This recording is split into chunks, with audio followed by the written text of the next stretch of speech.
Годишно трошиме по 100 милиони евра за јавни набавки во здравството, а граѓаните сами купуваат завој, лекови, медицинска опрема и долго чекаат за да добијат здравствена услуга. Македонските граѓани имаат многу пречки во пристапот до здравствените услуги.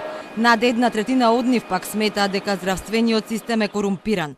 Ова се дел од наодите до кои дошло Сдруженијето за еманципација, солидарност и еднаквост на жените ЕСЕ, истражувајќи ги јавните набавки во 62 здравствени установи од 2016 до 2019 година вредни 304 милиони евра. Секоја од институциите склучила во просек по 291 договор во вредност од 4,9 милиони евра. Како резултат на корупцијата во постапките за јавните набавки, загубите кои што ги трпат државите по своите буџети е некаде повеќе од 6% од здравствените трошоци и како и во Република Северна Македонија, така и истражувањата надвор покажуваат дека повеќе од 1/3 од граѓаните сметаат дека здравствениот сектор е корумпиран или пак многу корумпиран. Истражувањето покажало дека набавките во 2019 година, иако биле помалку, сепак чинеле повеќе.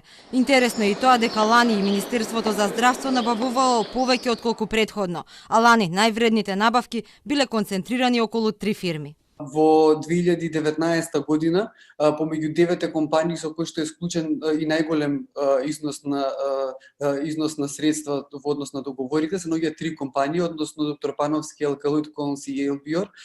А пак концентрацијата на средствата всушност во овие постапки не беше пракса и во претходната година. Во 2018 година 9 компании кои што склучиле највисок износ на договори се 9 различни компании. Анализите покажале дека дел од здравствените установи при одредени набавки плаќаат и двојно повисоки цени од пазарните. Па така по пазарната вредност за миење на возила е 200 денари. Одредени институции за таа услуга плаќаме по 300 и 400 денари.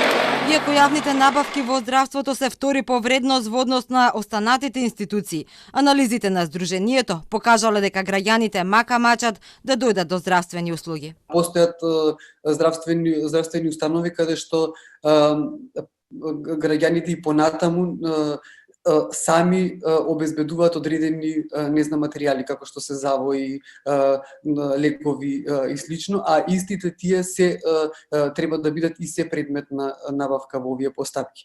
Вкупните трошоци во здравството ја чинат Македонија во просек по 7% од бруто домашниот производ, што е за 2% поени пониско од развиените земји. Овие расходи кај нас и во светот годинава се зголемени поради пандемијата со коронавирусот.